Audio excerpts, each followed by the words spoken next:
வணக்கம். இரவு நேர பிரதான செய்திகளின் ஊடாக நர்மதா சிறையில். முதலில் தலைப்பு செய்திகள். ஒரு வருடத்திற்கு ஒரு வாகனத்தை மட்டுமே இறக்குமதி செய்ய முடியும். வெளியான வர்த்தமானி. வெள்ளத்தால் சேதமடைந்த பயிர்களுக்கான இழப்பீடு வழங்கும் பணி நாளை முதல் ஆரம்பம். தங்க விலையில் இன்று ஏற்பட்டுள்ள மாற்றம்.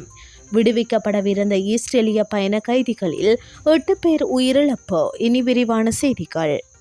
வாகன இறக்குமதிக்கு அனுமதி வழங்குவது தொடர்பான அதிவிசேட வர்த்தமானி அறிவித்தல் ஒன்று நேற்று வெளியிடப்பட்டுள்ளது. நிதி திட்டமிடல் மற்றும் பொருளாதார மேம்பாட்டு அமைச்சராக ஜனாதிபதி அனுரகுமார திசாநாயக்கவினால் இந்த வர்த்தமானி வெளியிடப்பட்டுள்ளது. 1969 ஆண்டின் இறக்குமதி மற்றும் ஏற்றுமதி கட்டுப்பாட்டு ஒழுங்குபடுத்தல் சட்டத்தின் கீழ் இந்த அதிவிசேட வர்த்தமானி அறிவிப்பு வெளியிடப்பட்டுள்ளதாக தெரிவிக்கப்பட்டுள்ளது. அதன்படி கடந்த டிசம்பர் 18 தேதி முதல் இந்த ஆண்டு ஜனவரி 27 வரை இறக்குமதி மற்றும் ஏற்றுமதி கட்டுப்பாட்டாளரின் விதிமுறைகளின் கீழ் நாணய கடிதங்கள் வழங்கப்பட்ட வாகனங்களை விடுவிப்பதற்கு சுங்க பணிப்பாளர்களுக்கு அதிகாரம் வழங்கப்பட்டுள்ளது. அத்துடன் கடந்த டிசம்பர் 18 தேதி முதல் எதிர்வரும் ஜூலை 31 தேதி வரை வாகனங்களை இறக்குமதி செய்வதற்கு அனுமதி வழங்கப்பட்டுள்ளது. மோட்டார் வாகன போக்குவரத்து திணைக்களத்தில் பதிவு செய்யப்பட்ட வாகன இறக்குமதியாளர்கள் அல்லாத நபர்கள் ஒரு வருடத்திற்கு ஒரு வாகனத்தை மட்டுமே இறக்குமதி செய்ய முடியும் என குறித்த வர்த்தமானியில் குறிப்பிடப்பட்டுள்ளது. மோட்டார் வாகன இறக்குமதி தொடர்பான விதிமுறைகளுக்கு இணங்காமல் தொடர்புடைய விதிமுறைகளை மீறி இறக்குமதி செய்யப்படும் வாகனங்களை இறக்குமதியாளர் 90 நாட்களுக்குள் தனது சொந்த செலவில் மீண்டும் ஏற்றுமதி செய்ய வேண்டும் எனவும் அதில் குறிப்பிடப்பட்டுள்ளது. வெள்ளத்தால் சேதமடைந்த பயிர்களுக்கான இழப்பீடு வழங்கும் பணி நாளை முதல் ஆரம்பமாகும் என விவசாய மற்றும் கமநல காப்புறுதி சபை தெரிவித்துள்ளது. 6234 விவசாயிகளுக்கு 166.7 மில்லியன் ரூபாய் இழப்பீடு வழங்கப்படும் என்று விவசாய மற்றும் கமநல காப்புறுதி சபை தலைவர் தெரிவித்துள்ளார்.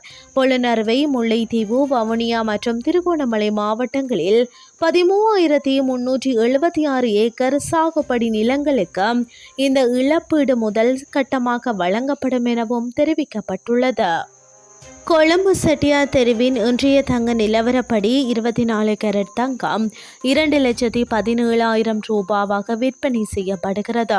22 கேரட் தங்கம் 1,99,000 ரூபாவாகவும் 18 கேரட் தங்கம் 1,63,000 ரூபாவாகவும் விற்பனை செய்யப்படுகிறது.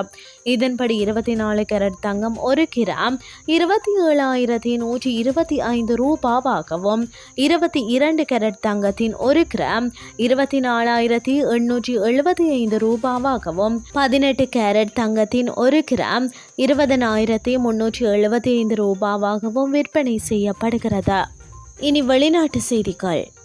காசா போர் நிறுத்த ஒப்பந்தத்திற்கு அமைய முதல் கட்டமாக விடுவிக்கப்படவிருந்த 33 இஸ்ரேலிய பயண கைதிகளில் 8 பேர் உயிரிழந்துள்ளதாக இஸ்ரேல் தெரிவித்துள்ளது.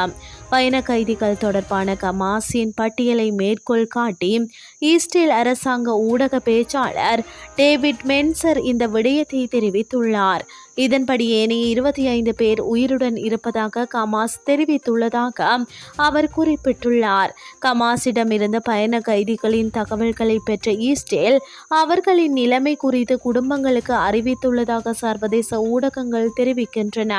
இந்த நிலையில் முதல் கட்டமாக விடுவிக்கப்படவிருந்த பயண கைதிகளில் ஒரு தொகுதியினர் நாளை மறுதினம் மற்றும் ஒரு தொகுதியினர் எதிர்வரும் சனிக்கிழமையும் விடுவிக்கப்பட உள்ளதாக இஸ்ரேல் தெரிவித்துள்ளது.